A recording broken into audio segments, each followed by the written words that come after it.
All right, now that we've got that spine flexing and extending, now it's time to control it. We're gonna do what we call the cat-cow. We're gonna start like this, like an angry cat. Arch that back as high as you can for breath in, breath out. Tuck your butt. And then you're gonna let that back collapse down. Imagine you're trying to hold a bowl of water in the middle of your back. Breath in, breath out. Arch up as far as you can, tuck your butt, push your hands through the floor, tuck your butt underneath you, really push to the ceiling.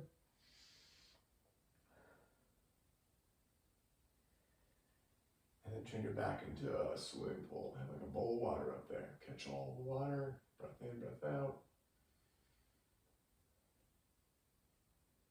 And then arch up again, tuck your butt, reach your back to the ceiling, push your hands through the floor.